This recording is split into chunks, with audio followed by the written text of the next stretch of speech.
How's it going, everybody? Welcome to the Dead Jester Productions podcast, episode number 198. I'm your host, Josh or J. Moskers. Joined this week by special guest, Gabriel David Milon. Thank you for being here.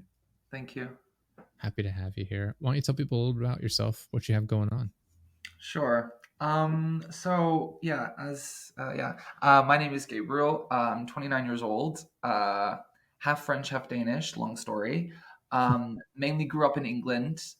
Did all my education there. I've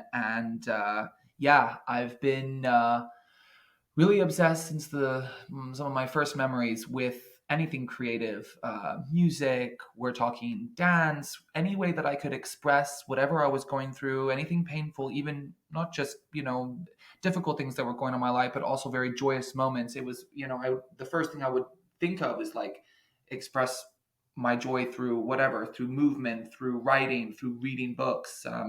So Mhm. that's kind of where I come from, and now I've just been, as the years have gone on and in the present day, I just find what any kind of outlet, any kind of creative outlet, and that's been really really awesome.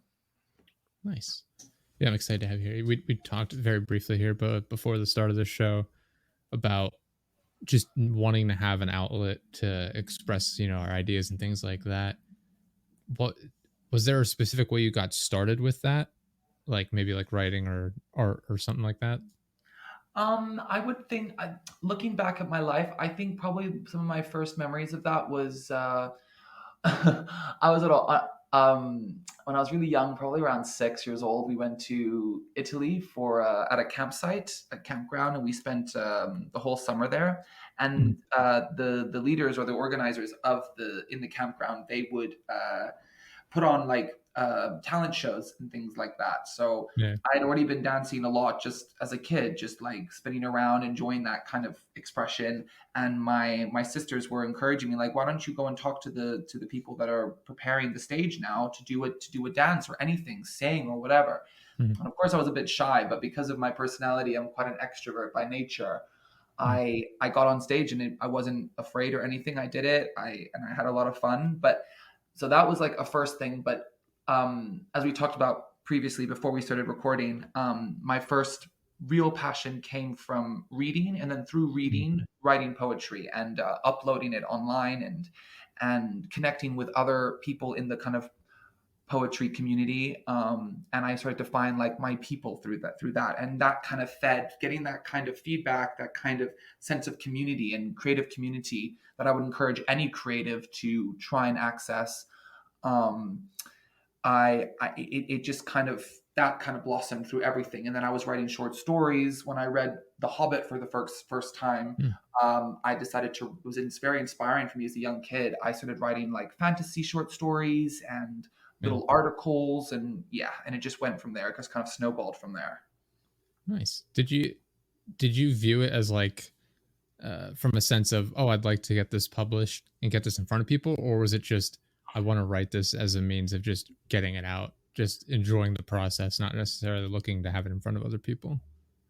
Yeah, that's a really good question, actually. I think it was a bit of both, but due to some issues, some ways of how I was raised, I was raised very like strict Christian Mm. background with a lot of kind of stipulation and rules, and that was not really something that I was ever taught, that I could actually become a little bit entrepreneurial or try Mm. and network. And even as I became a teenager, I was also really caught up with work. I Mm. don't come from money. I don't come from any kind of wealthy background or anything like that. A lot of what I had to do is on my own.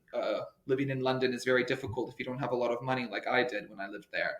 So I was working, different waitering jobs and stuff. And of course, every now and then I would meet people who, when they started to understand and listen to me, and I could talk to them about my creative interests and my creative passions, they would always try and encourage me, like, oh, why don't I know somebody who could get you published, or I can, they could, put your manuscript in front of them, and who knows Yeah. what could come from that. But because of some of insecurities that I developed as I got older, I would be like, yeah, yeah, maybe, and then I just would come out of my mind because I was going through times, long phases where I was creatively burnt out because I was too busy working on, economical, financial Mhm. troubles, work troubles, accommodation troubles. And I'm sure a lot of people that are listening to this, I'm sure can relate to that. I'm sure. So Yeah. now that I'm older and I'm in a place of more inner peace, and I'm doing a lot of work on myself, and taking their time to really seriously focus on my creative outlets. Now is the time where I'm really taking steps to get myself out there. And as evidenced, Exhibit A is going on a podcast like this to try and again boost my confidence up. Mm-hmm. Nice. Yeah, it's been interesting. Like I've always, let me rephrase this actually. I've always had a sense of like enjoyment from collaborating with other people. Partially probably exhibited by the podcast here that we've done for now 198 episodes. Yeah, that transcended over into artwork as well. Like I would do a lot of collaborative artwork with people when I was in school. I took film production classes. Did you have that same sense of uh, endearment towards things like that, where it's like collaborative efforts on a lot of things, or was it more a solo point of view? Well, yeah, it's a great question. So, like I said before, going back to the poetry thing, that Mhm. was a solo thing. Even though I was still sort of connecting and mingling, dipping my toe in creative communities online, I had yet to find people in my real life where it's a much easier. This is before when I was growing up. Obviously, we didn't have Discord. I didn't have access Mhm. to Reddit. I didn't even know about Reddit until a lot later. So it was, that makes it harder to really get into a proper community in that way, and to try and facilitate collaborations. But I do remember two key times where I started to get into the idea of like, wow, I get so much more creative input, and I'm able to be inspired and learn from other creatives through collaborating. Mhm. And the first one was well, one of the first ones was when I went to high school and I chose drama. So I was in acting class. So I was doing that every week. And the practical work that we had to do for our exams, we had to each do to pass every year. We had to do a monologue, choose a monologue from whatever that we wanted to do, Interesting. rehearse it, and then perform it for the class and Mhm. the examinators, and it was being recorded. Pressure, but a Yeah. lot of times creatives, we do thrive on a bit of a challenge, a bit of that kind of pressure. You kind of need that sometimes to really Mhm. awaken that strong side of being a creative. Sure. And that was wonderful. And especially the collaborating really came from doing a group performance as well. Really Mhm. fun. Like we were doing things from Bertolt Brecht, a really great writer, and a whole variety of other plays, and getting to learn that, and also having to, like, during classes, almost every class would start with, okay, everyone pair up with another person, Mhm. look into the books that we have and the scripts that we have available to you, and work on something. And the best times when we had to think of it ourselves. Mhm. So I had a really good friend, and we had to do one was really funny. We actually, they said come up with a very surreal story, and ours was, I was the father of my friend, and I had to wake him up in the morning to go to school. And I opened the door, and he's a spider. So all of a sudden he's a spider, and we had to kind of work through that and like freestyle and, like, you know what I Yeah. mean, like do like a very creative on the spot kind of performance. So that was quite Mhm. fun. And then luckily, I when I moved to the town I'm in now in Denmark, I I met a young guy named Jeppe. At the end of this, I'd also like to maybe give him a link as well, because he's a really Okay. talented photographer, videographer, Awesome. singer songwriter. He has music on Apple Music and Spotify. And seeing Nice. this young guy who's quite a few years younger than me, we became friends, and he was the one that really got me out of my shell with my music, for example, which Mhm. was something I was always insecure about, and thinking that I couldn't sing or I couldn't play guitar. And we like just encouraged each other. We encouraged each other to like get out there, and we would play music in the street, in my town. And then we have a yearly folk festival here in my town called the Tuna Folk Festival. and Interesting. um, and at the clubs and the pubs that were hosting live music, me and him went on stage in front of all these people, some people that I knew in town, and sang some songs as well. And through Nice. that was like my creative boom, creative outlet Mhm. going on. Nice. Yeah, one of the best parts to me about collaborating with other people is it. A lot of times you'll get that inspiration that maybe you hadn't thought of, where it's like a little spark, where like bouncing ideas back and forth. Part of it go like, there's certain episodes of the podcast here where we have a guest on where it just clicks. Like our sense of humor maybe is exactly the same. And so like I'll say something, they immediately recognize what I'm trying to get across.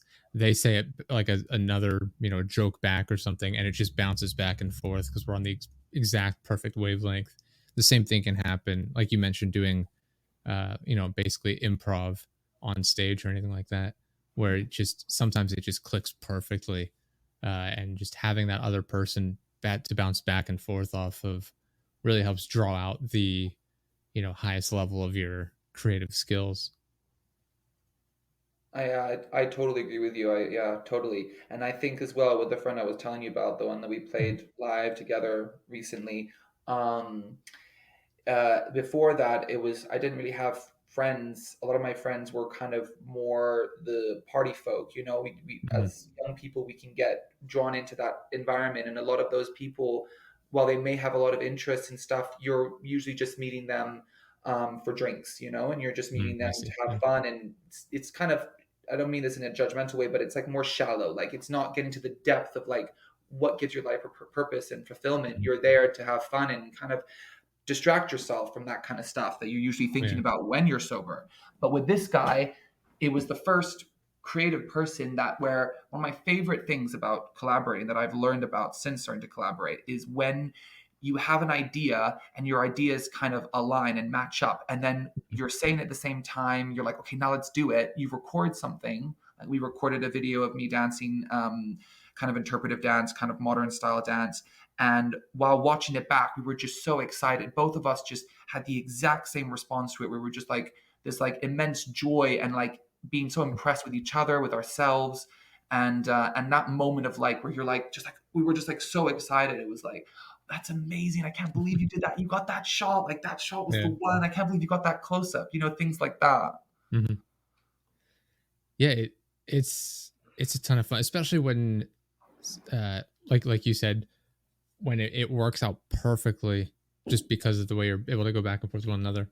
That, and I know like from my some of my experiences back when I was in school doing the film production classes, where some of the times it works out terribly. There's I don't remember why I was doing it. We were doing a project where we were supposed to create some I don't remember what the theme was supposed to be, but essentially it was we're in the auditorium and there's supposed to be I think there's four of us, and the three people are supposed to be getting chased by some sort of monster off screen, and I'm just the camera operator holding it like a shaky cam from a horror movie, right? And I'm just running after them, but I'm not supposed to be part of the scene. I'm just supposed to be the camera. And you can just hear we had just filmed like 5 or 6 times in a row, but I would come in the room down to the front and then wrap around and then start running after them. And I'd done that 5 or 6 times in a row, and I'm out of breath. And the entire time we're watching this back, I'm just like gasping for air and just watching it back after the fact. We're just laughing and laughing, and we left it in. And it was like one of those things where it, you know, working with them because they weren't thrilled with how the shot turned out, like after the first or second or third times, we just kept going. Like because of their feedback, we ended up getting a more ridiculous shot, which uh, was more entertaining in the long run. And so you have this like huffing and puffing where it's like, oh, is this the monster? Is it like a slasher, like a killer chasing after them? And it just fit right into that. And we had a lot of stuff like that where it just ended up being better. Sometimes we were going for, like a funny moment in, a different project. But like stuff like that where it ends up working out better, just because of the feedback from other people, or, somebody making a mistake. I mean, you see that a lot. Like people love watching blooper reels from movies. They what is the Lord of the Rings movies? They have, I don't know how many hours of behind the scenes stuff where it's just feedback people getting, and it's just so much good content. I have to Uh, say, yeah, when you speak about Lord of the Rings, that's one of my favorite, like, it's my favorite trilogy of all time. And it's okay. also some of my favorite movies, just the emotions behind it, the sense of camaraderie between Samwise Gamgee and Frodo Baggins, of course, Mhm. just really lovely. I like that sense of community and that sense of like, I've got you, bro. Yeah. But We yeah, got that from behind the scenes as well. Like they no, I all know, but really that's so yeah. going back to what you were saying Yeah. about behind the scenes. I'm a big film buff. I'm a big Mhm. cinephile, and for me, I don't watch any behind the scenes things because for me, the Oh, movie okay. itself is sacred. But I've seen pictures behind the scenes which are really funny, but I Mm. don't like to see that too much. For me, seeing them like out of character but in their costumes kind of I see what you're saying. taints it just a little bit for me, but I totally get why people love it. Like to me, it makes perfect sense, especially if you are like a really big fan of something like Harry Potter or whatever. Mm. Seeing those clips where they have like really funny moments where like they're in the middle of like I don't know having a wand duel, and then they say Yeah. cut, and then it's like everyone's laughing about something like maybe one of the actors kind of accidentally hit the camera or something like that. I Mhm. get it. For me, it's just yeah, I really have like those moments. But yeah, I know what you Yeah, I can mean. see that. I had a similar moment with Game of Thrones, the show at least, where I think it was season 8. Uh, they were, you have a couple of the characters. One of them is dead, and they're, it's very serious. But then you see them like behind the scenes where they're just dancing and singing together, and it's like clearly a very serious scene, and then a very complete opposite scene or off Yeah, screen yeah. rather.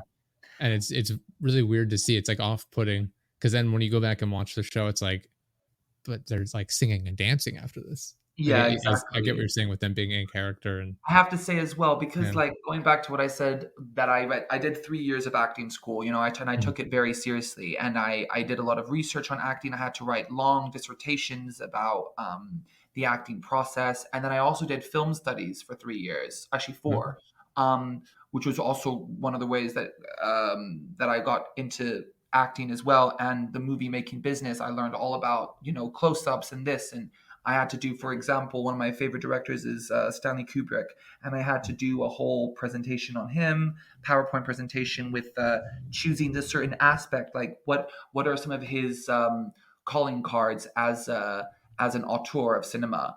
Mhm. Um, and so and things like that. And for me, when we talk about the acting experience, and I love that you mentioned about that, like the fact that like when the cameras cut, they can start laughing and they're back in their character. One kind of acting that I really have a bit of a hard time with, and I know a lot of people really respect this style and some of these actors that utilize it, is method acting. People Mhm. like Daniel Day-Lewis, Christian Bale in some movies, Jared Leto, Mhm. Mark Strong from Succession, another really amazing TV show that I'm Mhm. also really into.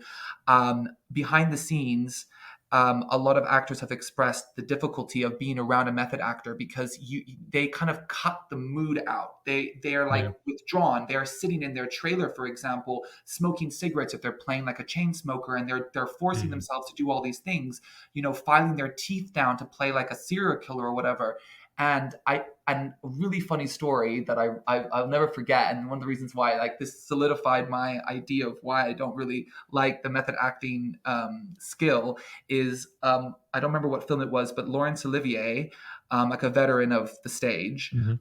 and Dustin Hoffman were playing in a movie, and Dustin Hoffman was playing a certain character that was very troubled. So to get into the character, because he was fully into his method acting kind of era, he hadn't slept for a long time. So when he came to the set, he was like in a really bad state. He was like almost half asleep and was in like this kind of disorientated state. And then when they called cut at one point, Laurence Olivier went up to him and said, "My dear boy, why don't you just try acting?" And I just love that. I just love that thought of like, well, just do it. Like, a really talented actor can turn it on and off and can still Yeah. be really convincing in the moment. People like Meryl Streep, people like so Mhm. many of these who are like character actors, when they call cut, you can have a great conversation, and that facilitates going back to we talked about collaboration.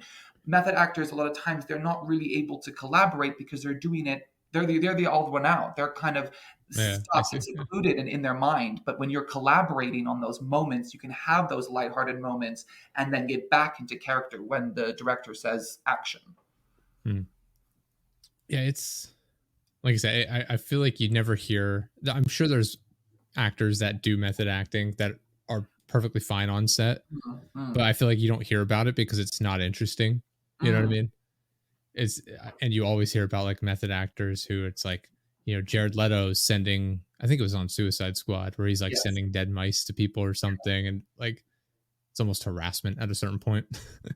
Well, that's what Viola Davis said. She was in it. I think I don't remember which one it is, so don't quote me, but I'm pretty sure he sent like a condom and like I've heard, maybe yeah, other I've heard things, that. really disturbing like things, and that was just not her vibe. Like again, I think she definitely came from as well the old school of acting because when, for example, in old Hollywood, people like Vivian Leigh and Katharine Hepburn and Humphrey Mhm, Bogart, all of these like veterans, a lot of them they cut their teeth first walking the floorboards of theaters and mhm, having to memorize whole scripts and then be on the stage multiple times. So when they got their big break in Hollywood, they had that foundation. But then a lot of these newer actors, they came from this more modern school of thought where again I'm not judging them. If that's what works for them, that's mhm, fantastic, and these people are bringing in amazing performances. One of my favorite actors is a little bit conflicted because one of my favorite actors is Daniel Day-Lewis, and he has been mhm. like that when he was playing Lincoln, for example. So it's a different thing, but of course we're talking about being creative and stuff, and everyone has their own way to thrive in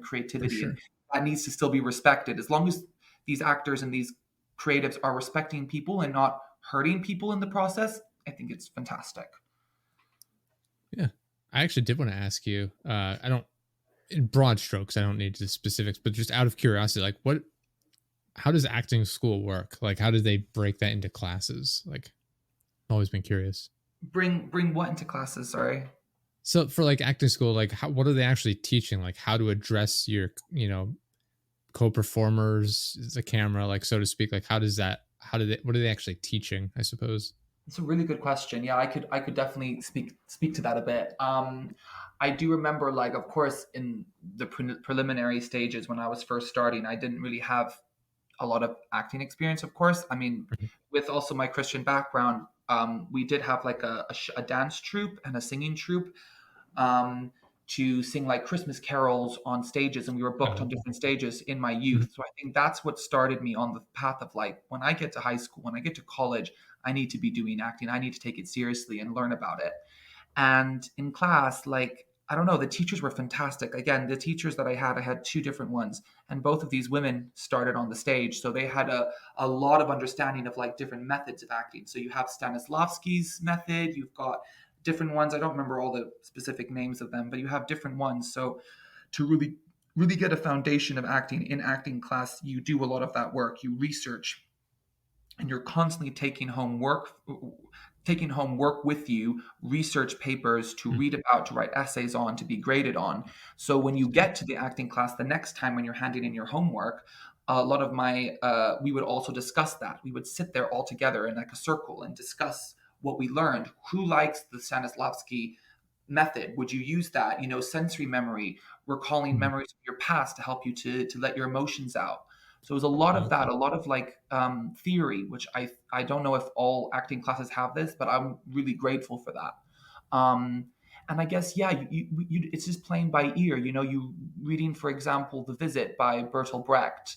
Mhm. It's a very surreal, slapstick, strange kind of play, and through that we learned as well about like breaking out of the confines of your traditional style of acting, but being able to get into like very surrealist things, having to really make it look like, for example, miming, opening a door, or breaking the fourth wall by like pretend you're climbing over a wall Yeah, and peering over. So it was things of that nature. I see. Yeah, I was always curious because, like, as someone who has no experience with that sort of like a school, I you look at it from the outside in, like, what could possibly be going on? Are they just on stage acting the whole time? Like, I wasn't even considering, going back and researching and studying up on, the history of it, and like you mentioned, the different theories, things like that. I wonder how much of an effect that plays on, younger actors and performers today. Because you think of people that have gotten popular, since they were children. You have like Neil Patrick Harris, any children in, like the Game of Thrones show, or Drew Barrymore and Drew Macaulay Barrymore. It's a great example. Yeah. and Macaulay Culkin, great Macaulay examples of Culkin. Yeah. I this. couldn't think of his name. Thank you. Yeah. Yeah. And like what their experience is like, because I mean, they weren't professionally trained, so to speak, at a young age, how they adapt to it. I Wow. mean, I never thought Opinion. about that either, to be fair. I really like that you brought that up. And I wonder, I don't know, I've never seen any interviews, for example, with Macaulay Culkin, Amanda Mm. Bynes. She had her own show. I mean, That's these true. kids Yeah. were placed on like big stages in front of crowds of people doing variety shows. I mean, Drew Barrymore was on Saturday Night Live as a child. So was Macaulay Mhm. Culkin. And in my opinion, this is just from my own humble um, perspective of it as an Mm. outsider. I don't have any affiliation with Hollywood or whatever. I mean, it's been a dream of mine from before, but I really do think with these child actors, it's a lot of learning on the fly. It must Yeah. be like a lot of just like having to just sit down, learn scripts. You have to put down, you have to kind of put down your books for school, and you're in the school of acting at the same time as they're having to do homework on the side. Mhm. Um, and it must be difficult, but it really breaks them open at a young age, and it leads to vulnerability, which also has led to a lot of them abusing drugs and having Mhm. to retire from acting, like Amanda Bynes did quite a few years ago after her struggles. But I think, yeah, I don't know. It's a touchy subject when you speak about child actors, but I think a lot of them do. They're so amazing. I mean, I think Mhm. we could list a whole we could be here all day talking about child actors and how they've developed. I mean, Leonardo DiCaprio, for example, he came from being a child actor and he's won an Oscar. Mm. It's like, Sure. Yeah. Yeah. Yeah, I wonder how much of it is learning, like you said, learning on the fly, but learning from like the co-stars around them, the people they're working with, where they're giving them feedback of from their experience, and their whole education, like acting education, is just based on direct feedback as opposed to traditional, research and practice. yeah, true. I have no idea. I could. It's entirely possible that I'm completely wrong on that, but No, that yeah. makes sense. Actually, that's thinking about it now when you say it like that. I have read, like, for example, Harry Potter has been a part of my life as a young Mm, boy. That really inspired me as well, reading all those books religiously every time they came out, and then watching all the movies. mm, And Alan Rickman, may he rest in peace, was yeah. one of the actors that really took Daniel Radcliffe, Emma Watson, these young actors who were really fearful. They've never been in a big movie before, and I don't think They were any of probably them. what, 12 at the time, 13. Yeah, exactly. They were kind of thrust out on that stage, and Mhm, I I've heard other stories of like adult actors who kind of were getting frustrated with the child actors, like, oh, why can't they just stay on their mark, for example. But mhm, Alan Rickman was one of those ones that imparted a lot of wisdom, and they talked about that after he died, that he was there, one of the main ones that was a nurturer for them and gave them a lot of yeah. advice. Yeah, it's an interesting like procedure. Have you seen Once Upon a Time in Hollywood? No, Mm, I have a bit of a. I'm not very interested in Quentin Tarantino anymore. I yeah, follow a okay. really amazing British film critic. His name Mhm, is Mark Kermode. Really amazing. And he talks a lot about how he feels like Quentin Tarantino is like a fanboy, the way that he has incorporated spaghetti westerns and different mhm, kinds of old movies to bring them into the future. Because when he was a teenager, he worked at a movie store, like I think a yeah. VHS place or whatever. So he was obsessed with all of these films. He grew up with them, and I feel like after he made, I can't remember what it's called, but one of his earlier films, Jackie Brown, that's the one. Okay. That was one of his first times where he was in a foray of really finding his voice, and he didn't get really so super inspired or so taking a lot of old kind of genres of acting into it, and genre Mhm, tropes. But that film kind of bombed at the box office, and then he went right back to that kind of similar sort of thing where he was just fanboying out. And I don't know. For I me, see. that just doesn't really interest me. I'm into Mhm, people and auteurs of cinema who are the ones that inspire people like him, who created these things. Stanley Kubrick, even Steven mhm, Spielberg really set the scene for blockbusters. And all of these directors, we're talking about Billy Wilder from back in the day, who made The Apartment, who made some of the most amazing life-changing cinema. John Huston as well. So that's kind of where my thing. But what? Sorry, yeah. going back to your question, why did you mention Once Upon a Time in The, Hollywood? the the reason I brought it up is because it's Leonardo DiCaprio, and it plays an actor who has reached the peak of his career, fallen off, and is trying to come back with like have a resurgence. And there's a part in it where he's on a set, with like a young girl who's a young actress who's 10, 11 years old maybe. And it made me think of that when we were talking about like the child actors, where it's him working with her, and she's giving these wonderful performances and he's struggling to get back into it. And then at the end, he finds his, he's finding his voice here, and she's like Wow. all about, how he's doing it. And throughout the process of him filming the movie with this girl and, everyone else involved, uh, you know, he has a way of handling, the method that he goes about, getting into character and actually acting. And she's sitting there reading books, trying to get into her character, and just different methods of which they go about getting into character and preparing. And our Wow. discussion made me think about that.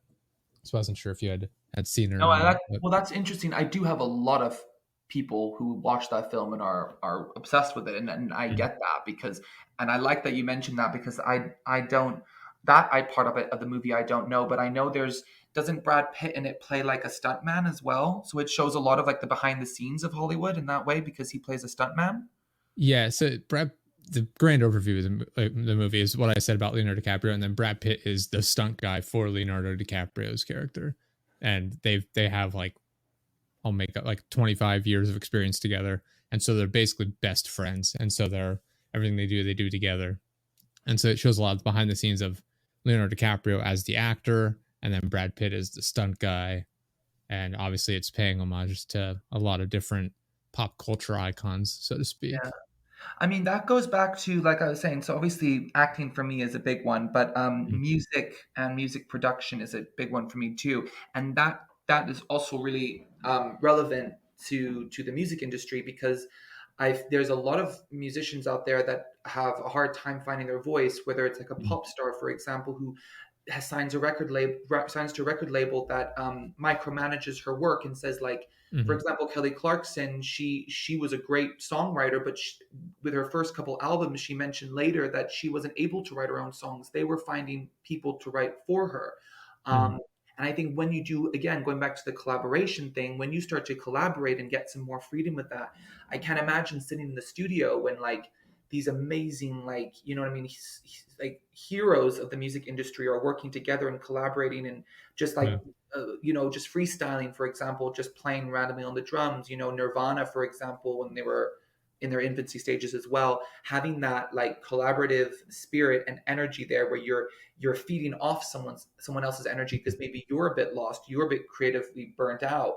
You get that extra push to be like, I'm going to be more confident now. I'm going to start calling the shots. I'm going to start sitting there with the sound mixer or the producer and say like, no, can we change that part? Can we bring in more of like a synthwave vibe, for example? Mhm. I love that idea, and that's why I think I'm so kind of married to the creative world and really enjoy discussing creative outlets because Mhm. that again is another way to not just connect through creativity, but to create on a personal level. Yeah. Yeah, I feel like a lot of the issues you'll see, I mean, I feel like that happens with a lot of artists where they feel like they've been held down by the A&R and the record labels, where it's, Kelly Clarkson, I mean, Taylor Swift had a very public issue with a lot of her records, and I think Mm. that's still being hashed out to an extent. Maybe, I don't know. Unfortunately, I Oh don't yeah, follow you're that right. stuff. You're right. Yeah, yeah, yeah. But yeah, so I think I mean, at the end of the day, the record label wants to make money. So they say, they're going to say, hey, we need songs that are going to be really radio friendly, Yeah. that they're just going to keep replaying over and over and over again. And like, not to take their side, but like, I understand from a business perspective of where they're coming from. They're in it to make money. I do Un- understand it from a yeah. business perspective, but Unfortunately, it hurts the artist's creativity. yeah, and that's the thing. But not even that. I think it also kind of they're underestimating the market. They're underestimating us, the consumers of movies, of music, of It all of makes these. it all very samey, where it You know what I sounds mean? views the It's same as becoming well. so like commodified, and then I feel like Mm. they're so afraid of losing money that they're Yeah. not giving these artists a chance to like live their best life and like live out loud in Mhm. the studio, or directors and screenwriters being able to just have a bit of space and a bit of peace of mind knowing that the script that they're writing is going to be understood as much as possible by the people who are backing these movies, backing these directors. And Mhm. when you give people that space, I mean, we've seen time and time again, if you follow the history of Hollywood, and especially now in the past like 10, 15 years, Mhm. Hollywood is going through some huge changes. I mean, you have the strikes going on, you have Yeah. a lot going on. And I think when I've seen so many times certain films that really break the mold, like one of my favorite directors right now is Ari Aster, who made Mhm. Midsommar, and he made that new film. I think it was called, I don't remember what it's called, but there was my favorite one is Hereditary. And that film, you'd think that wouldn't really appeal to the general market. It's not a mainstream horror film. It's not Insidious. It's not one of those kind of run of the mill kind of horror films. And look how much that You blew talking up. about Beau is Afraid? Is that the one you were A24. thinking of? I'm sorry? Beau is Afraid. Is that the movie you were Thank you. thinking of?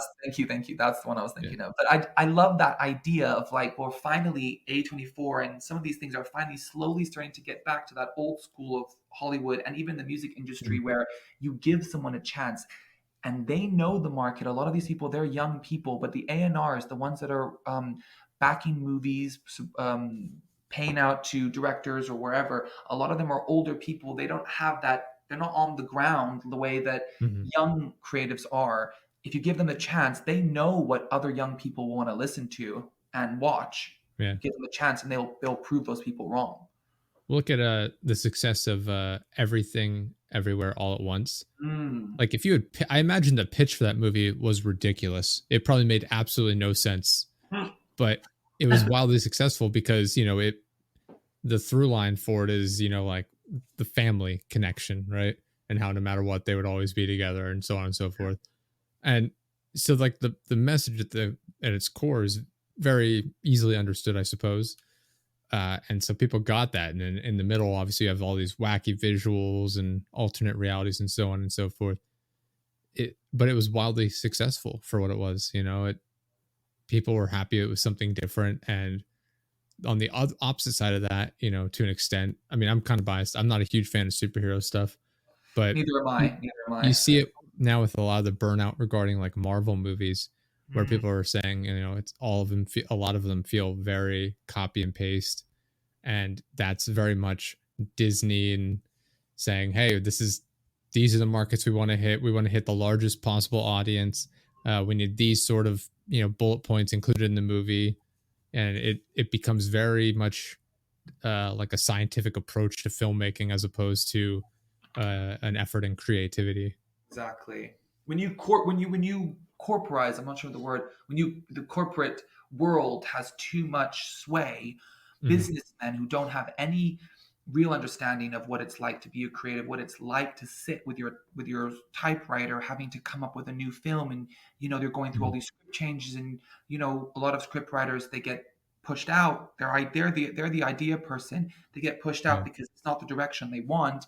They get a new person in. They don't understand all of those things that go down from yeah. the seed that needs to be planted to watch the creativity blossom into like a great movie, a great Hmm. blockbuster, or whatever, what have you. I think when that becomes too prevalent, you that's when you start to see things feeling very copy and paste. That's when you start to Hmm. see things that are like, for example, Disney It becomes very movies. metric They're, based as they're losing a opposed lot. to Yeah, they're losing a idea. lot of money. Disney right now. They lost a lot of money in their last like quarters and stuff. And so the same thing with and that's another thing I don't like. Another thing about the creative world that makes me a little bit sad sometimes is when these musicians and producers and directors and production companies in Hollywood or whatever, when they see that one thing starts to work, when like a movie like, I don't know, one of the Avengers movies made like so much money, that they're like, okay, great, we've got it now. Now we know the formula. Let's apply that same formula Exactly. like Yeah. 10 more films. Same with these musicians. They see one thing working and they're like, okay, now we know what this formula is. And that's where things become formulaic and stagnant Hmm. in creative spaces. And that's what creates I think a lot of creatives also deal with a lot of depression. And we talked already about um, drug abuse from Hmm. child stars who end up getting older and, for example, having to try and break out of being stereotyped for certain roles. Mhm. that really that's a cloistering effect and a very damaging effect for someone who like lives for acting or lives for this, you know. And you do see some success stories like Leonardo DiCaprio. You know, he started in some kind of films that maybe he wasn't so obsessed with, and going into his, you know, as he got older, he managed to get these amazing roles because Mhm. he must have really fought the system and was proving time and time again that he's got star power. You put him in a movie, whatever it is, he is going to make bank. And he Yeah. got a movie like The Revenant made. He was there making it. I don't think that movie would have gotten very much to maybe not at all exposure, and he won an Oscar for that film. Yeah. So I love That's a seeing good that point. Yeah. success story, but I really feel for a lot of creatives out there that are creatively burnt out because they're having to be formulaic. They're being forced into that box. Mhm. I mean, look at even Bryan Cranston. Everyone Mhm. viewed him as like the dad from Malcolm in the Middle, and Yeah. then he does like Breaking Bad, and people are Yeah. like, "Oh, this guy's actually just a really good actor." Then they started casting him in other roles. He was in uh, what is that movie? Contagion, I think, as well. Mhm, mhm. I think that's what it was called. Like the virus outbreak, whatever. They've had Yeah. him in like Godzilla movie, a number of like more serious roles. Obviously, he still does like more comedic roles and things like that as well. But yeah, watching like performers come out of their shell, do something wildly different is always super interesting to see It's very because inspiring. In my opinion, it's very inspiring. It gives me hope for the creative world. Mhm, Professional actors and singers who find a way to kind of fight the system, and we've seen that in the history of Hollywood. You know, I'm a kind of a student and yeah. kind of in a way a Jim Carrey is scholar. another example, right? Yeah, yeah. Oh, who did you say? Sorry. Jim Carrey. Like, you look. I mean, most people think of Jim Carrey as like the goofy guy, the comedy guy, which I mean, he's obviously most well known for like Ace Ventura and The Mask, like Yeah. things like that, like goofy ones. But I mean, he's been in a number of serious roles as well. I mean, even I would say like Adam Sandler is an even better example with Uncut okay, Gems. You know, no one knew he yeah, had it in him, and he proved so many people wrong. Even with that Paul Thomas Anderson film, Punch Drunk Love, you oh know, yeah, that was yeah, a I know, huge shock to like all of us growing up who really loved him from movies that he was in. You know, from his Happy mhm, Madison production company and stuff. For him to do that as he got older is like that must have been such a moment. I can almost put myself in his shoes when everyone was like showering him with praise, and like people got really up in arms that he wasn't nominated for enough awards for Oscars. I believe he wasn't really nominated, but the fact that he did that and it became this mhm, iconic moment in his career was just so like gratifying to see, like, yes, another creative person getting that, breaking out of the mold and proving them wrong. mhm. Yeah, because I think it's easy to just kind of fall back onto the same thing over and over again, and be like, oh, yep, this is what the this person is known for. It's a guaranteed success, so to speak. And then to really take a swing and say, hey, let's try this completely different perspective out and see what can happen. It doesn't seem to happen as much as one would hope at Mm. times, but who knows? We'll see. I mean, a lack of success will force people to try new things, so that's always good at a certain level. I don't I know. I mean, don't think that's always the case. I not have seen always, a lot no. of creatives, you know, who it's sad. I don't blame them. I don't judge them. I just really sympathize with their situation. A lot of them are kind of locked into that typecasting thing. They think that's the only way they can do it. They have a one-track mind. And I Mhm, think when you speak about female celebrities, like we're talking actresses, directors, and female pop stars and stuff, for them, I think in some ways it can be more challenging because they already have that thing of like, well, for example, if they're so beautiful, a really good example actually is Jessica Alba. You know, she stopped mhm, acting and she came out quite a few years after being in the first Fantastic Four.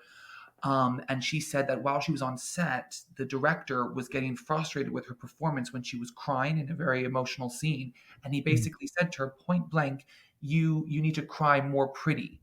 And that's a mhm, trap that a lot of these really beautiful actresses and singers get into. They cannot really express that vulnerability. They're not even, they're like caged creatives. You know, she was burnt out by acting. You know, even Cameron mhm. Diaz, she's also not really on the scene anymore like she used to be Yeah. because of that thing. And that's another side of being a creative, I think that needs to be addressed. And I think Mhm. now in society and in the media, we are seeing more of people getting these chances. You know, female directors are really standing up and showing their worth and showing how fantastic they can be.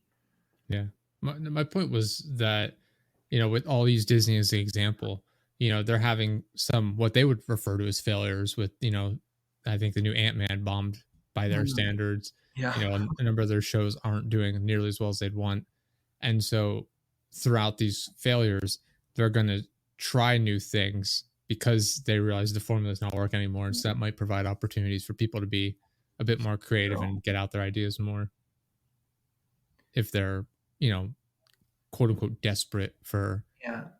And I think that's better why as results. well, I think some people, like, for example, the naysayers when it comes to comic book films, for example, Mhm. they get very frustrated thinking that they don't see the big picture. You know, they're looking at the tree and not the forest. They're not seeing that be patient because eventually Hollywood will get the message, you know, and it Mhm. happens in phases. Again, when you look at the history of Hollywood and even the music industry, you see that there's phases of this. You know, for example, the boy band era with NSYNC and Backstreet Boys, and you know, Mhm. these men were again seeing this formula working. These girls are become super fans, and they keep trying to do it, but eventually we got, for example, even like in the 90s, and it's a different time period, but when grunge became a big thing, you know, out of Mhm. Seattle, we had Nirvana.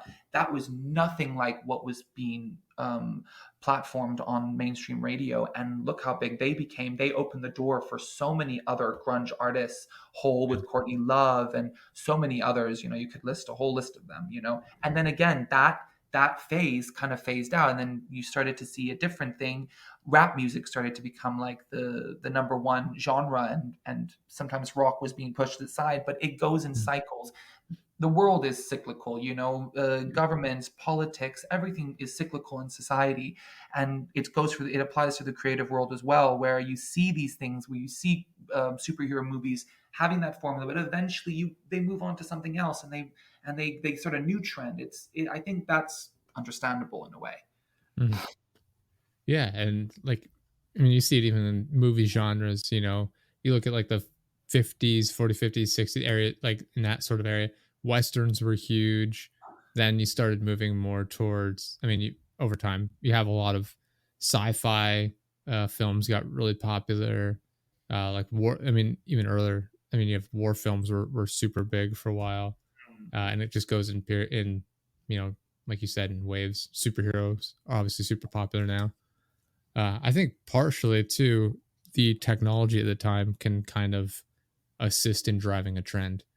That's so It, true. And a lot of directors have actually spoken out about that, that some films didn't work. Like a perfect example is David Lynch's interpretation of Dune. I mean, that film mm, bombed. It almost ruined the career of Kyle MacLachlan and mm, even David Lynch, you know, but then look what happened. The technology and special effects and all of these things became so effective and so good at being able to actually capture what these books and these movies and the ideas that these directors mm. had, that now we have Denis Villeneuve making Denis Villeneuve, Dune yeah, Part One and Part Two, and that is one of my favorite films now. That first one I saw it in cinema, and I was just completely bowled over. I was like, wow, this gives me hope that Hollywood is always going to eventually produce those those like once in a lifetime moments, these timeless mhm.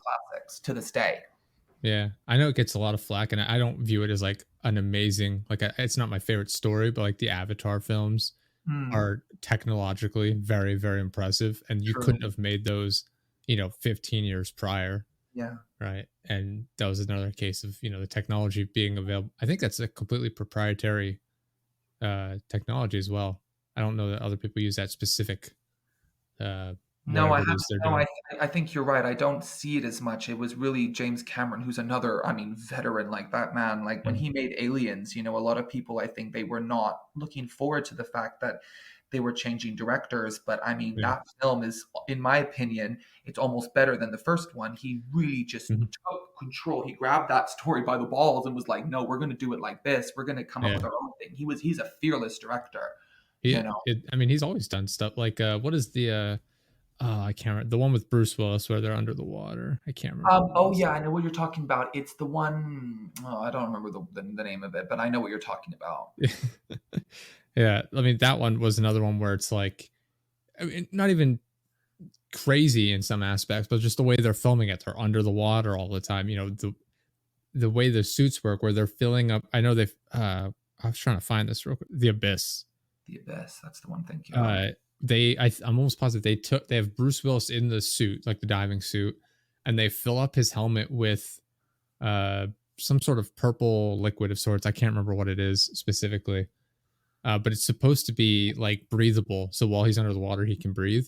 But in actuality, Bruce Willis, the actor, is just holding his breath in the suit while they're filming it, but it's lit up and everything. And it's just, he's I like think it was suffocating. actually. I think it was actually Ed Harris. I don't think Bruce Oh, Willis Ed, was. you're absolutely right. It's Ed Harris. I'm so Yeah, sorry. yeah. No, but it Yeah, you're happens. I absolutely mean, correct. we're talking about so many different films right now. All these Yeah. actors, sometimes they blend together. But yeah, I remember actually hearing about that. I watched a little YouTube documentary, one of Oh, those okay. like, analysis ones, and they talked about the history of James Cameron being a bit of a tyrant on set. Hmm. And the actors got so frustrated because they were stuck in this tank for so long that at some point he was getting so frustrated that they needed to take bathroom breaks that he said just relieve yourself, as in just Hmm.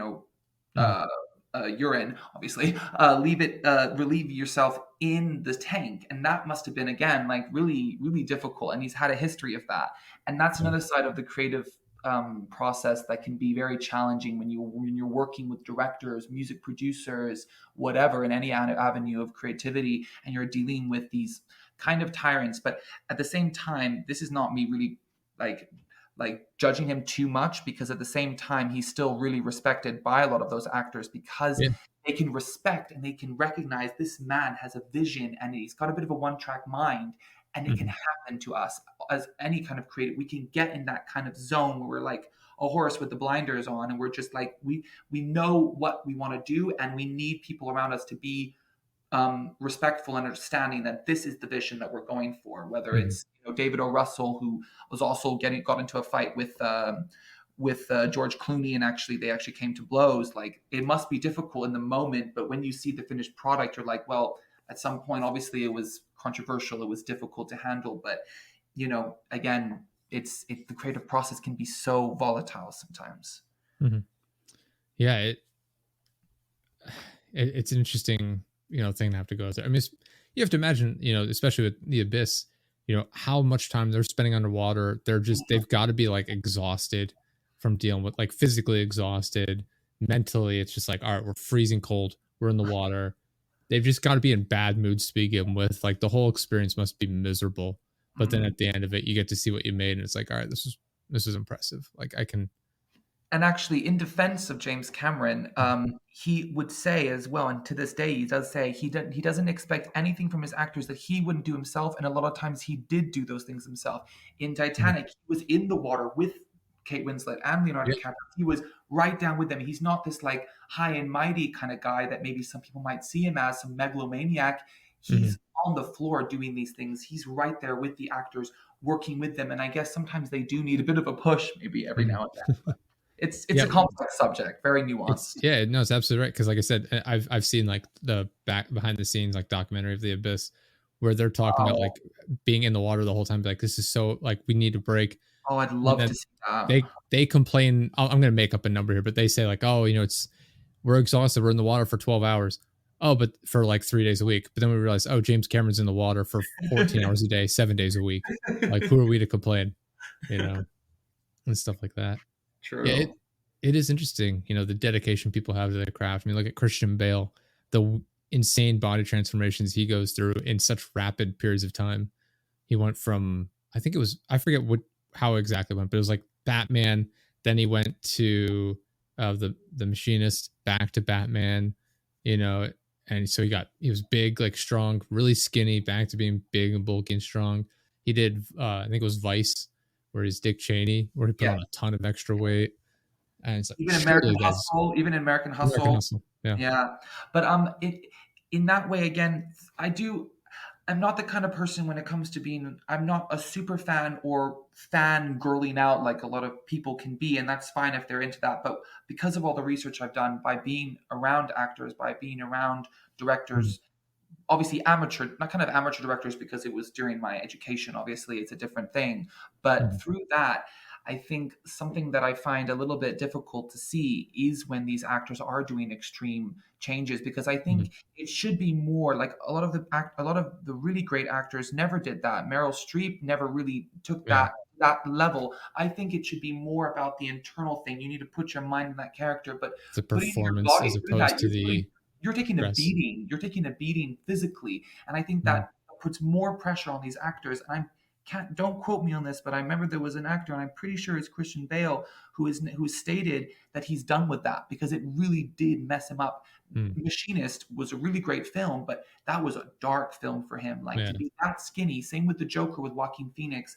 I Mhm. can't even imagine what they go through psychologically to not just be psychologically connected to this character, but physically putting themselves so fully into that world. You know, I Yeah. think a lot of actors get again creative burnout from that because that must be like unimaginable stress. You know, you're on set for a long time. Some of these productions go on for, overtime because maybe they go over the budget and then they need to start, making sure they've got enough money to finish the film.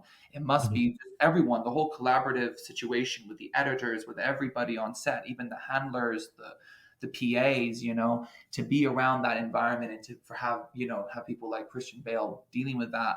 I think you have to really, and that's another thing I would like to say about being creative, and I don't think enough people talk about this, is you have to really take some downtime to really check in with yourself and stay grounded, because being creatives like someone like James Cameron or anybody, you can Mhm. get to that point where you've lost yourself in the creative process. You might be hurting other people around you, you're hurting yourself, maybe you're not eating enough because you're or not sleeping enough because you're up all night writing. And I think every creative needs to take a hard look at themselves and make sure that their health is right, their mental health is right. Yeah, I think it needs to be talked about more for sure. Mhm. Yeah. I mean, like I said, there's so many ways to approach it, but I know, like you're saying, just the physical, mental tolls it can take on people, uh, trying to get the best possible performance and result, no matter the, you know, uh, what they're doing, whether it's acting, music, like artwork, whatever.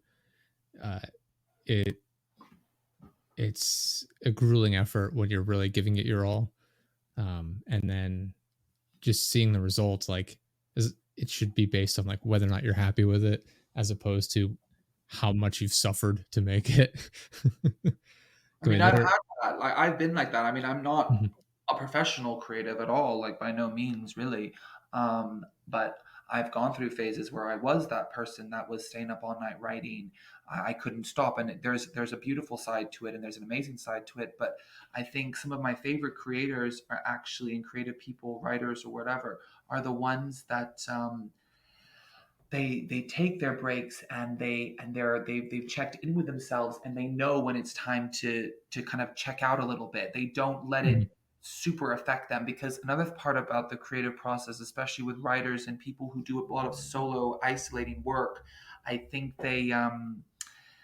I've kind of lost my point, but they, I don't know, they're stuck in that. And again, going back to mental health, they need to be checking in with themselves. And I've started to learn that a lot, and it actually produces some really good results, because a lot Mhm. of creatives, they think, and people who are getting started in movies, in music, they think that to be the best of the best, they have to get to this, they have to break themselves down to this super vulnerable place every time they create. But I think some Mhm. of my favorite creators are the ones that prove that rule wrong by being able to be in a great state of mind and still producing great things. They're still Mhm. creatively inspired. Yeah. No, I absolutely agree. Some of my favorite YouTubers that I listen to, while I'm working throughout the day, are the ones where they're just having a good time. Like Yeah. their content, like their whole business, I guess you could say, even started with them just having a hobby and saying, "Oh, I'll just share this for the heck of it," and they've just continued to do that even as it's grown. And it's just them having a good time, and you can hear them like start to get frustrated. And they're like, "All right, well, we're gonna stop. Clearly, this is." gone on too long. We're getting a little upset. It's not worth it. So we're going to take a break. And then next time they come back, they're in a much better mood. And it's just so much more enjoyable because you're just listening to people have a great time and you can't help but be put in a good mood by it. I'm glad that you mentioned YouTube creators because that's another big one now because that's really been platformed. And then with the advent of TikTok, you have so many of these Mhm. people now that can pick up a camera and they can go viral within, I don't know, a couple days even, getting creative and stuff like that. And that's great. Yeah.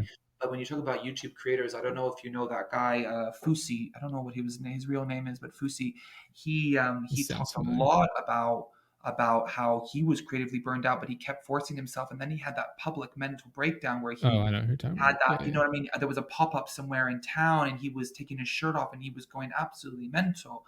And it Mhm. really kind of, a lot of people were really judging him and bullying him online and harassing him for that, making jokes.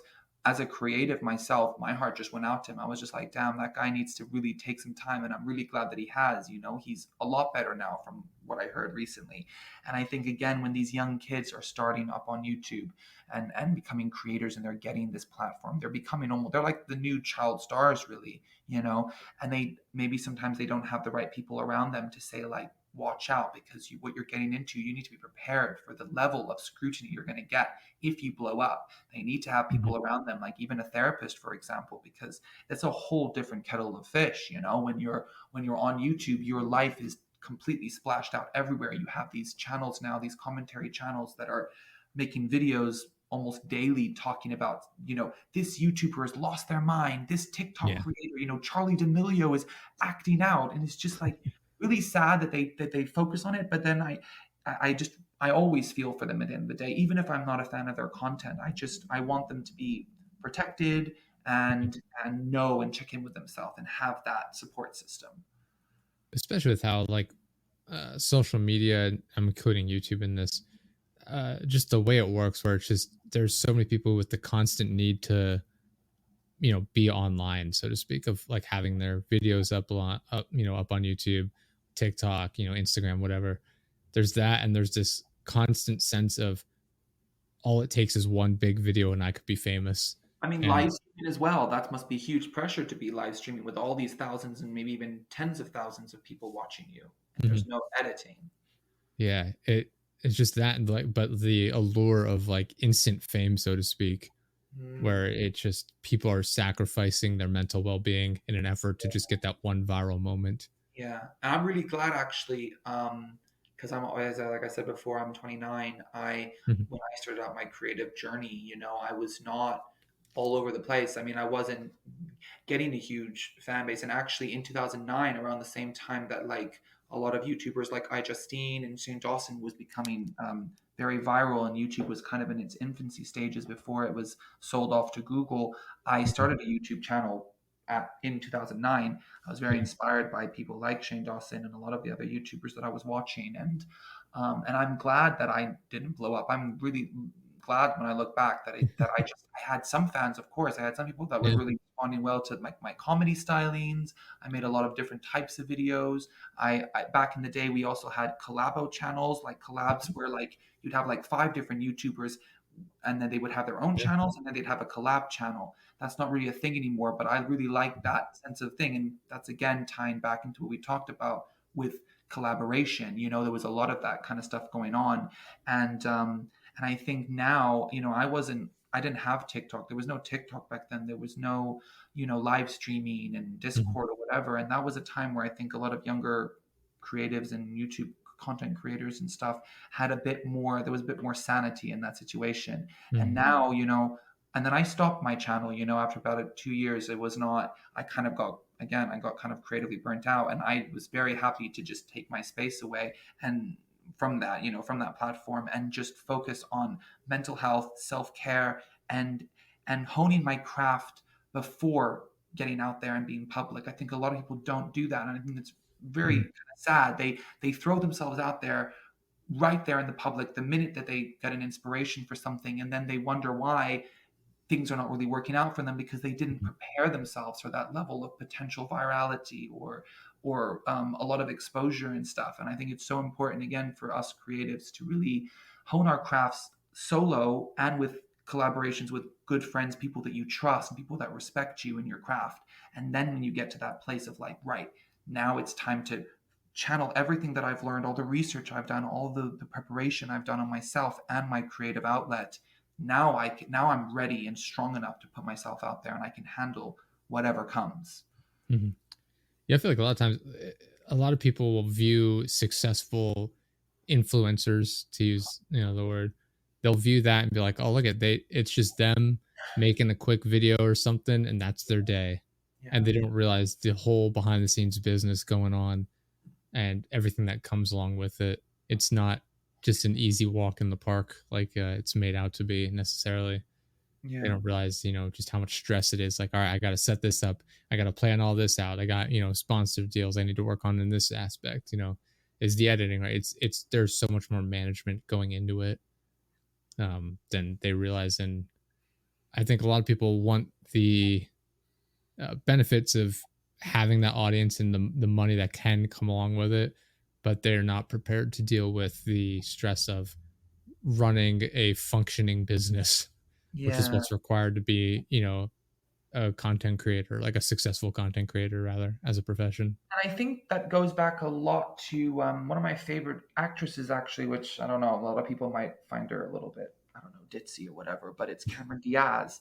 And Mhm. at one point, she did a bit of like a short interview or something. Some person was asking her some very personal questions about like, why did she get into acting or whatever? And she looked directly into the camera and she said basically, if you're going to get into this line of work and you're just doing it for the fame and for the money, it's not going to be what you think. It's not all what it is, or not all what it's cracked up to be. The music industry, I mean, we see so many examples of people like Britney Spears or whatever. I'm not Yeah. saying that she did it for the fame and for the money. I don't think she did. But if you're going into that with that kind of thing, or like, especially when you're like trying to prove to someone that you can do it, like maybe your father always underestimated you and said like, Yeah. oh, you need to fall in the family business, and then you're trying to prove them wrong. You're not doing it for your own benefit. You're doing it for an external acceptance and validation.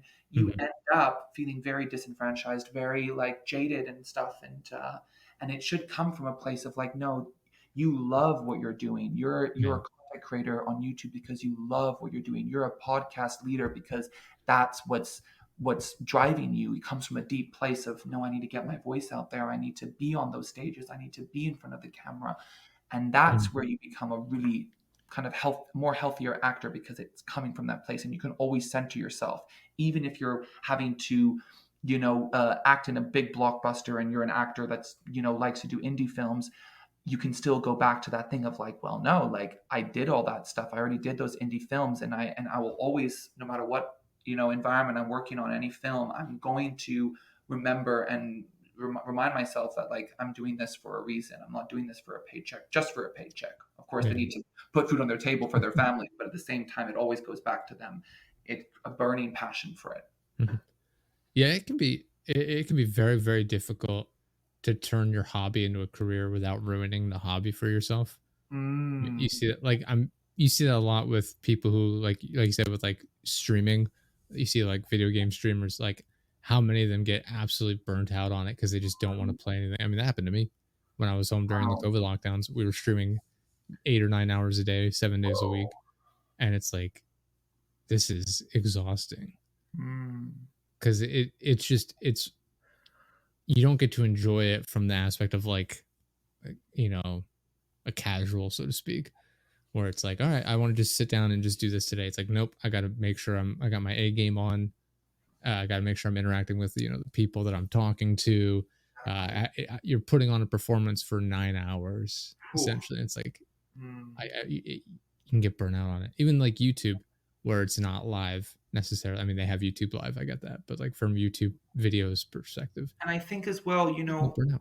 when these YouTuber and content creators and Discord live streamers and things like that were really starting to actually, for because if you, I don't know if you remember, but like in the infancy stages of YouTube, for example, Hmm. if you weren't on YouTube a lot as a young person, you could talk to your dad and ask him like, "Do you know Shane Dawson?" And of course he doesn't. Yeah. Mainstream people were not knowing that, and now you've got people like Charlie D'Amelio and all of these content creators and stuff, TikTok stars.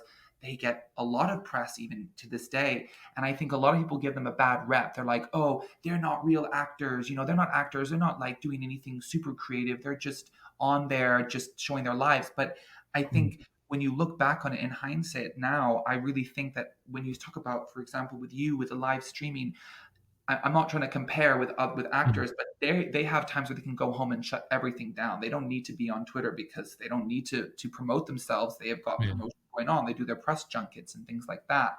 And I think a lot of times content creators now, I think they deserve a lot more respect because Mhm. it is full on when you're live streaming like that, and that's your way of making money. You're earning a living through really putting yourself out there. And I think a lot of people give them a bad rep, but they deserve a lot of respect. That's a huge responsibility. You have fans that are like, telling you maybe for like, oh, your videos have saved me. Like my depression has gotten better because I'm watching Mhm. you every single day, watching you grow up and get married and have this life, and it's inspiring to watch. They deserve that respect. They really do. They're a part of the creative scene. They're a part of of Hollywood, of the music industry, and they have their place, and they deserve to have their place there. Mhm. Yeah, I mean, a huge part of their job is to only show the best side of themselves, right? Not showing that they're upset or whatever. It's only showing, hey, this is the best possible version of myself in my life that I can possibly put on camera for you. And they're doing that constantly, and it can be exhausting. And like I said, like going back to like the YouTube side of things too, you know, it it goes from being a hobby, something you enjoy, to how do I manage this in order to keep it as my full-time job, right? Exactly. And it starts your perspective changes to managing it and growing it as a business as opposed to just having it there to do it for fun. But you know it, I think it's a thing that gets overlooked when people are just starting out. And then you have some people who, when they start out, they're not doing it from a creative point of view. They're like, how do I get, I, this is a thing I notice a lot because it's literally what I do for a living is working with smaller, content creators and businesses where it's like, how do I just get a big YouTube following and like a social media following? Like, how do I get these? And it's like, all right, but why do you want these? Right. It's like, what's your reasoning for it?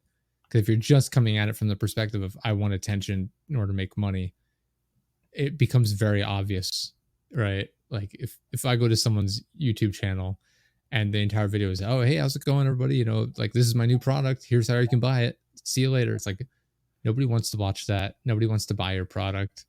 They can see right through you. It should be organic as opposed to completely business minded.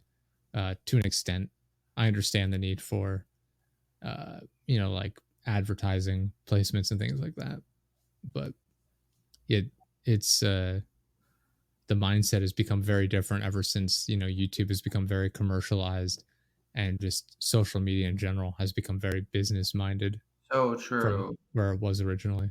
And it wasn't like, that's going back to my very brief YouTube career. I was back in the early days, and Yeah. it was so fun. Like, for example, I mentioned like iJustine and a lot of these collab channels, and Hmm.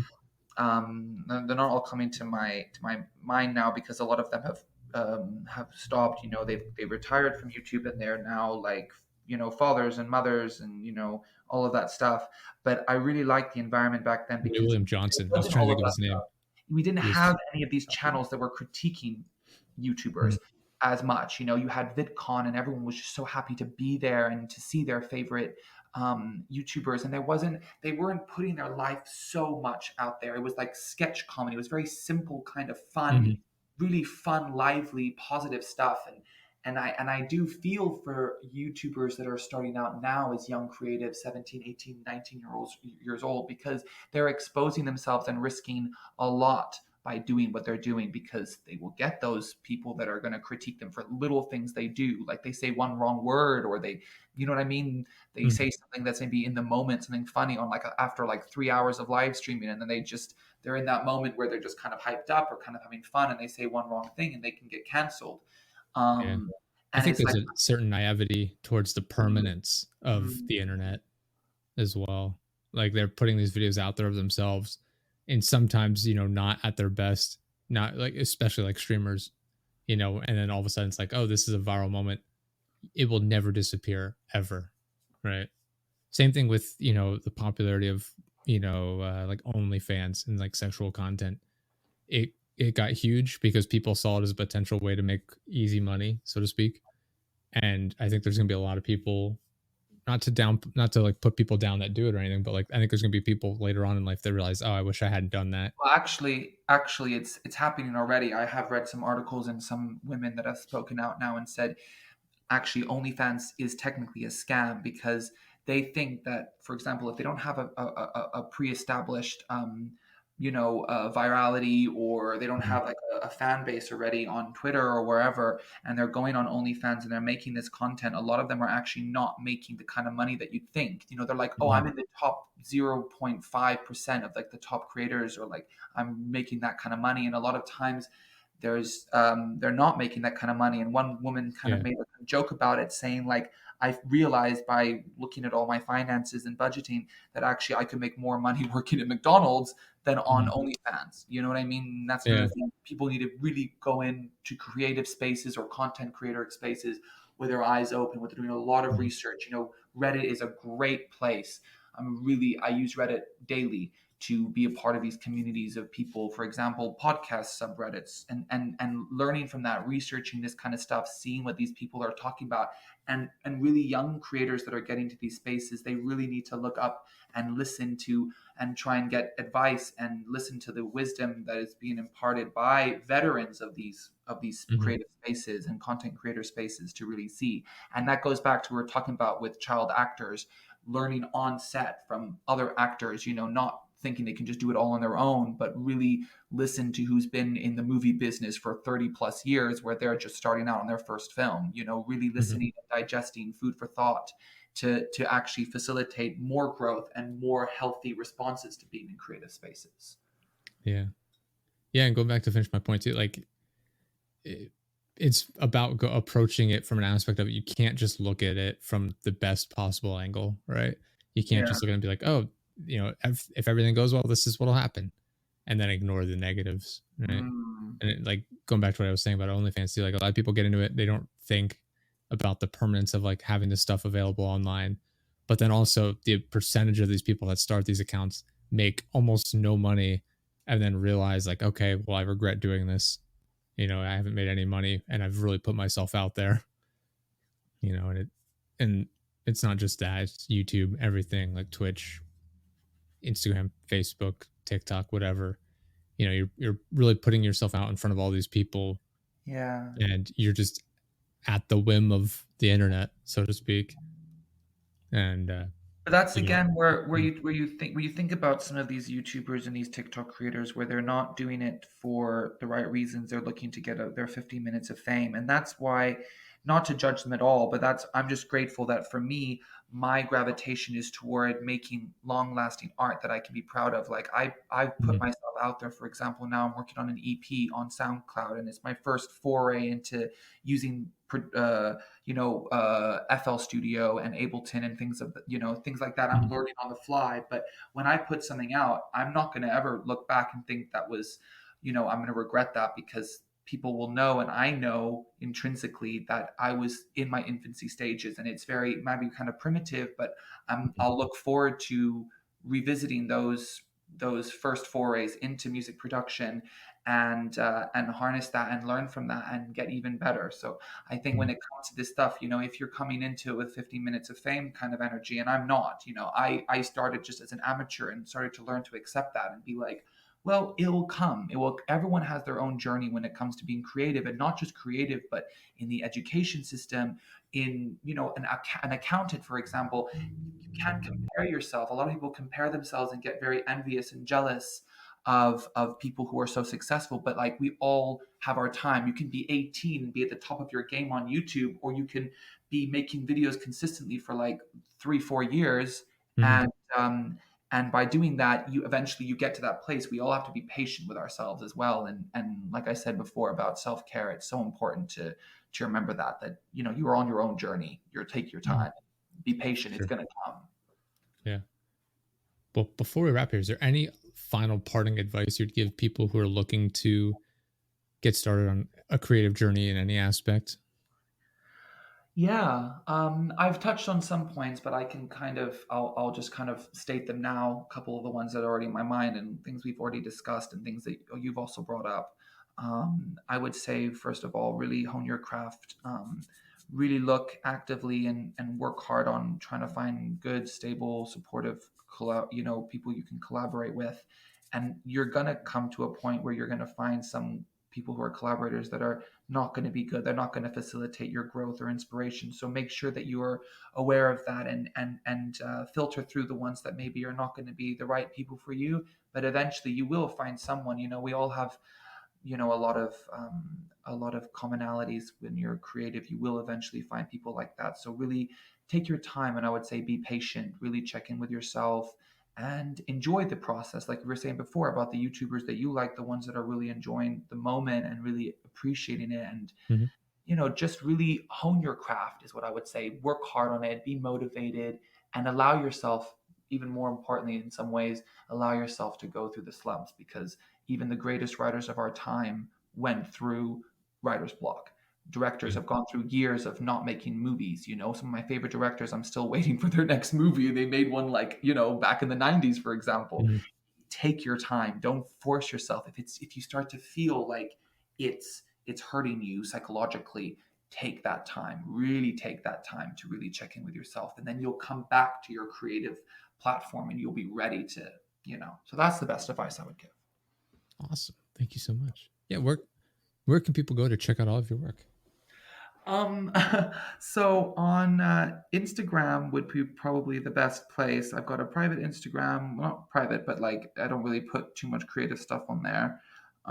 That's sort of more like my modeling work and stuff. Mm-hmm. But you can find me at Turelx, spelled Turelx _creations, and I put my sketches on there, my paintings. I write a lot of poetry, like memes, like pictures with like my Mm-hmm. poetry and stuff, classic art, home decor.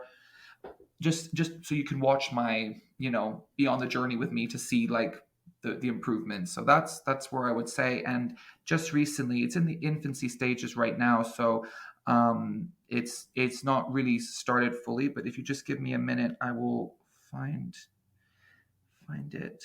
Uh, it's my new YouTube channel, which is Transcending Trauma, and I'm starting to make guided meditations, which really helps me. And there's a whole community on YouTube of people that are doing guided meditations. So I'm a big proponent of meditation, transcendental meditation for relieving yourself of trauma and getting to a state of inner peace. That's like my mission statement, if you Nice. will. And Mm-hmm. eventually, I'm going to also kickstart my own podcast. I've slowly gotten into the hang of. This is my fourth podcast that I'm doing, and it's really been so inspiring. Talking to you, for example, I was just like bowled over by the thoughtful questions that you have and the experience that you have with so many podcast episodes in your back pocket already. Mm-hmm. So my podcast is going to be called Transcending Trauma, and I will eventually start to, as I'm gaining confidence with it, I'm going to start quite slowly, and eventually I will start looking for guests. So contact me if you want to. It's all happening. Nice. Awesome. Thank you so much for coming on, man. I really appreciate it. I had a great time chatting. This was really Thank fun. you. Very eye opening. I appreciate all the insights you had from the different So, perspectives on the different performing arts. yeah. And thank you everyone for listening. Go check out deadjesterproductions.live. Got links to all of our stuff on there. It's our website. If anyone is ever interested in being a guest, we have a form on there you can submit. It comes directly to me. It's the easiest way to get in touch with me, probably. And yeah, we've got a lot of information on there about just getting started on content creation. We're always going to be expanding that. Been working on that a lot lately. So go check it out. Thank you everyone for listening. Thank you, man, for being on the show, Gabriel. I really Thank you appreciate it. for having me. I really appreciate it too. Thank you. Thank you. Thank you everyone for listening. We'll see you next time.